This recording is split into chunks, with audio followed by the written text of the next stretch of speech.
Hello friends, welcome to NST classes. इस video में हम एनसीईआरटी क्लास 9th के chapter 1 the story of village Palampur के नोट्स को डिस्कस करेंगे। इस चैप्टर में हम एक गांव की कहानी के बारे में जानेंगे जिसका नाम है पालमपुर। इस गांव की कहानी के माध्यम से हम प्रोडक्शन के बेसिक कंसेप्ट्स को जानेंगे। तो चलिए शुरू करते हैं। पालमपुर में लोगों की मेन एक्टिविटी है फार्मिंग, खेती बाड़ी। इस गांव के लोग और भी कामों में इन्वॉल्व हैं, जैसे manufacturing, dairy, transport etcetera. Palampur ऐसा गांव नहीं है जहां कोई भी फैसिलिटी नहीं है। पालमपुर में रोड्स हैं, ट्रांसपोर्ट है, इलेक्ट्रिसिटी है, इरिगेशन है, स्कूल्स हैं, हेल्थ सेंटर है। चलिए इसे डिटेल में समझते हैं। रायगंज, जो एक बहुत बड़ा गांव है, पालमपुर से 3 किलोमीटर की दूरी पर है। शाहपुर, जो एक छोटा सा टाउन है और पालमपुर के नजदीक है। रायगंज और शाहपुर दोनों रोड के द्वारा पालमपुर से कनेक्टेड है। इस रोड पर विभिन्न प्रकार के ट्रांसपोर्ट दिखते हैं, जैसे bullock carts, bogies, motorcycles, jeeps, tractors etcetera. Palampur में 450 फैमिलीज हैं जो डिफरेंट कास्ट को बिलोंग करती हैं। अपर कास्ट फैमिलीज 80 हैं और इन अपर कास्ट फैमिलीज के पास ही गांव की ज्यादातर जमीन है। इनके घर बड़े बड़े हैं और ईंटों से बने हुए हैं। गांव में दलित भी रहते हैं और इनकी पॉपुलेशन 1/3 है। ये गांव के किनारे पर रहते हैं। इनके घर छोटे छोटे हैं और मिट्टी और सूखी घास से बने हुए हैं। गांव के ज्यादातर घरों में इलेक्ट्रिक कनेक्शन है। पालमपुर में 2 प्राइमरी स्कूल्स और एक हाई स्कूल है। एक प्राइमरी हेल्थ सेंटर है जो सरकार के द्वारा चलाया जाता है और एक प्राइवेट डिस्पेंसरी है। Organisation of production. चलिए अब प्रोडक्शन के बारे में जानते हैं। प्रोडक्शन का मेन एम क्या होता है? जाहिर सी बात है, गुड्स और सर्विसेज को प्रोड्यूस करना। इन गुड्स और सर्विसेज के प्रोडक्शन के लिए 4 चीजों की आवश्यकता होती है। सबसे पहली रिक्वायरमेंट है लैंड। अब अगर फैक्ट्रीज और इंडस्ट्रीज बनानी है तो लैंड पर ही बनाएंगे ना, इसलिए सबसे पहली रिक्वायरमेंट है लैंड। मान लो कि लैंड पर कोई फैक्ट्री बन गई। अब उस फैक्ट्री में काम करने के लिए वर्कर्स तो चाहिए, तो सेकेंड रिक्वायरमेंट हो गई लेबर। कुछ प्रोडक्शन एक्टिविटीज ऐसी होती हैं जिनके लिए बहुत एजुकेटेड वर्कर्स की जरूरत होती है और कुछ एक्टिविटीज ऐसी होती हैं जो अनएजुकेटेड वर्कर्स भी कर सकते हैं। तीसरी रिक्वायरमेंट है फिजिकल कैपिटल। फिजिकल कैपिटल किसे कहते हैं? प्रोडक्शन के हर स्टेज के दौरान जिन विभिन्न प्रकार के इनपुट्स की जरूरत होती है, उन इनपुट्स को फिजिकल कैपिटल कहते हैं। पर सवाल ये है कि फिजिकल कैपिटल में कौन कौन से आइटम्स आते हैं? टूल्स, जैसे कि किसान का हल, generators, turbines, computers etcetera. Machines, buildings, ये सब फिजिकल कैपिटल है। रॉ मटेरियल्स, प्रोडक्शन के दौरान विभिन्न प्रकार के रॉ मटेरियल्स की जरूरत होती है, जैसे यार्न जो वीवर इस्तेमाल करते हैं, क्ले जो पॉटर इस्तेमाल करते हैं। मनी इन हैंड, मनी यानी पैसा, रॉ मटेरियल्स और मनी दोनों फिजिकल कैपिटल है। तो tools, machines, buildings, raw materials, money, ये सब फिजिकल कैपिटल है। अब जानते हैं फिक्स्ड कैपिटल और वर्किंग कैपिटल के बारे में। फिक्स्ड कैपिटल में ऐसी चीजें आती हैं जो सालों साल चलती हैं, जैसे टूल्स, मशीन्स, बिल्डिंग्स, ये सब चीजें फिक्स्ड कैपिटल होती हैं। वर्किंग कैपिटल, वर्किंग कैपिटल में ऐसी चीजें आती हैं जो कंपनी में हर दिन यूज होती हैं, जैसे रॉ मटेरियल्स, मनी, ये वर्किंग कैपिटल होती हैं। सबसे जरूरी रिक्वायरमेंट है फोर्थ रिक्वायरमेंट। फोर्थ रिक्वायरमेंट है ह्यूमन कैपिटल। जमीन पर फैक्ट्री बन गई, फैक्ट्री में वर्कर्स काम कर रहे हैं, फैक्ट्री में tools, machines, buildings, raw materials, money सब कुछ है, लेकिन अगर काम को करने की नॉलेज नहीं होगी तो काम कैसे किया जाएगा? इस नॉलेज को कहते हैं ह्यूमन कैपिटल। अब जानते हैं फैक्टर्स ऑफ प्रोडक्शन के बारे में। हर प्रोडक्शन 4 चीजों को कंबाइन करके होती है: लैंड, लेबर, फिजिकल कैपिटल और ह्यूमन कैपिटल। इन्हीं को कहते हैं factors of production. Farming in Palampur. हमने शुरू में ये जाना था कि पालमपुर में लोगों की मेन प्रोडक्शन एक्टिविटी फार्मिंग है। 75% लोग अपने लाइवलीहुड के लिए फार्मिंग पर डिपेंडेंट हैं। वह फार्मर्स भी हो सकते हैं और फार्म लेबरर्स भी हो सकते हैं। पर फार्म प्रोडक्शन को बढ़ाने में एक बाधा है। वह ये है कि गांव में खेती के लिए लैंड एरिया फिक्स्ड है, उससे बाहर खेती नहीं की जा सकती। पालमपुर में 1960 तक खेती के लिए लैंड एरिया को बढ़ाया नहीं गया था। तब तक क्या होता था कि गांव में जो वेस्ट लैंड्स होती थी उन्हें ही कल्टीवेबल लैंड में कन्वर्ट कर दिया जाता था, और तब ऐसा कोई स्कोप भी नहीं था कि खेती के लिए नई जमीन ली जाए और फार्म प्रोडक्शन को बढ़ाया जाए। वैसे तो लैंड को मापने का स्टैंडर्ड यूनिट हेक्टेयर है, लेकिन गांव में लैंड एरिया को लोकल यूनिट्स में मापा जाता है, जैसे बीघा, गुंठा एक्सेट्रा। चलिए जानते हैं कि 1 हेक्टेयर किसके बराबर होता है। 1 हेक्टेयर उस स्क्वायर के एरिया के बराबर होता है जिसकी एक साइड 100 मीटर की होती है।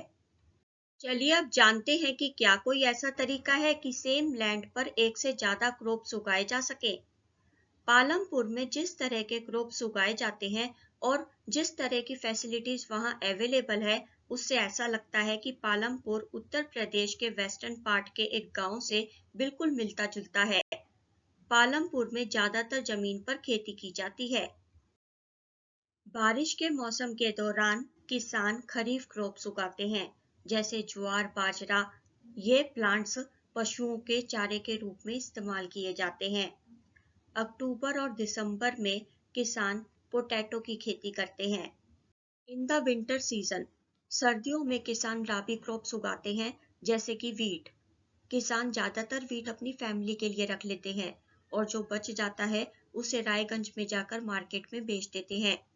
लैंड एरिया के एक हिस्से में शुगर केन उगाया जाता है, जिसकी फसल हर साल एक बार काटी जाती है। किसान शुगर केन से गुड़ बनाते हैं और शाहपुर में जाकर शुगर केन और शुगर केन से बना गुड़ ट्रेडर्स को बेचते हैं।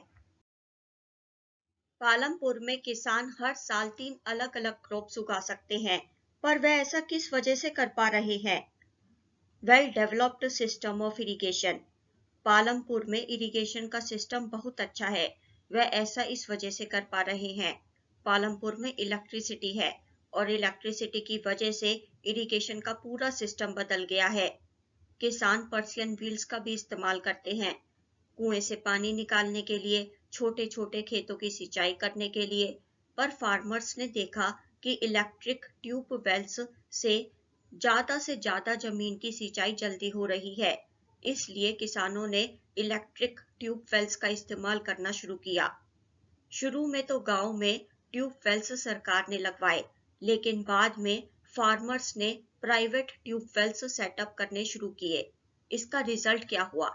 इसका रिजल्ट ये हुआ कि मिड 1970 तक 200 हेक्टेयर्स कल्टीवेटेड एरिया की सिंचाई हो गई। अब जानते हैं मल्टीपल क्रॉपिंग के बारे में। मल्टीपल क्रॉपिंग किसे कहते हैं? अगर पूरे साल के दौरान एक खेत पर एक से ज्यादा फसल उगाई जाए तो उसे मल्टीपल क्रॉपिंग कहा जाता है। अगर किसी कल्टीवेबल लैंड पर प्रोडक्शन को बढ़ाना है तो मल्टीपल क्रॉपिंग प्रोडक्शन को बढ़ाने के लिए सबसे सामान्य तरीका है। अभी हमने ये जाना कि अगर सेम लैंड पर प्रोडक्शन को बढ़ाना है तो मल्टीपल क्रॉपिंग के द्वारा बढ़ाया जा सकता है। हायर यील्ड के लिए एक और तरीका है मॉडर्न फार्मिंग मेथड्स। अब सबसे पहले समझते हैं कि यील्ड क्या होती है। किसी भी सिंगल सीजन के दौरान एक लैंड पर कितनी क्रॉप प्रोड्यूस हुई उसे यील्ड में मापा जाता है। 1960 तक किसान ट्रेडिशनल सीड्स का इस्तेमाल करते थे। लेस इरिगेशन की जरूरत होती थी और फर्टिलाइजर्स के रूप में किसान काऊ डंग और अदर नेचुरल मैन्योर का इस्तेमाल करते थे। ये चीजें उन्हें कहीं से खरीदनी नहीं पड़ती थी, उन्हें आसानी से मिल जाती थी। लेट 1960 में ग्रीन रेवोल्यूशन इंट्रोड्यूस हुआ। ग्रीन रेवोल्यूशन के दौरान इंडियन फार्मर्स ने व्हीट और राइस की खेती HYV सीड से की, यानी हाई यील्डिंग वैरायटीज सीड से की। HYV सीड्स इस्तेमाल करने से ट्रेडिशनल सीड्स के मुकाबले बहुत ज्यादा क्रॉप प्रोड्यूस हुई।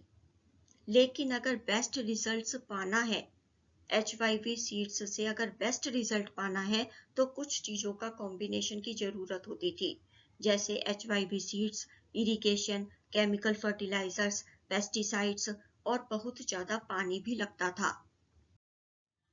भारत में सबसे पहले मॉडर्न फार्मिंग मेथड का इस्तेमाल वेस्टर्न उत्तर प्रदेश, हरियाणा और पंजाब के किसानों ने किया। ट्रेडिशनल सीड्स से 1300 KG per hectare wheat grow हुआ, पर HYV सीड्स से 3200 KG per hectare wheat grow हुआ। तो देखा आपने HYV सीड्स से कितना ज्यादा वीट ग्रो हुआ।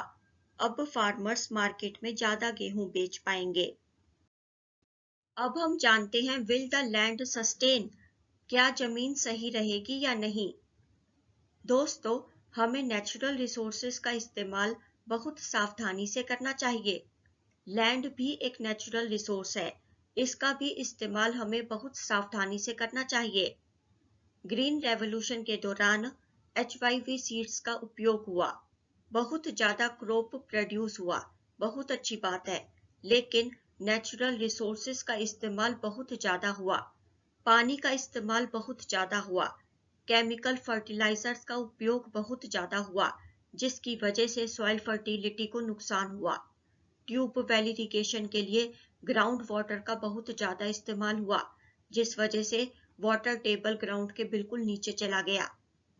सॉइल फर्टिलिटी और ग्राउंड वाटर को बनने में बहुत ज्यादा साल लगते हैं। अगर ये एक बार डिस्ट्रॉय हो गए तो इन्हें रीस्टोर करना बहुत मुश्किल होगा। इसलिए भविष्य में हमें एग्रीकल्चर डेवलपमेंट के लिए इन बातों को ध्यान में रखना चाहिए। Chemical fertilisers. केमिकल फर्टिलाइजर्स में मिनरल्स होते हैं जो पानी में घुल जाते हैं और प्लांट्स तक पहुंच जाते हैं। ये सॉइल में ज्यादा देर तक नहीं रहते, ये सॉइल से निकल जाते हैं और ग्राउंड वाटर, रिवर्स, लेक्स को दूषित करते हैं।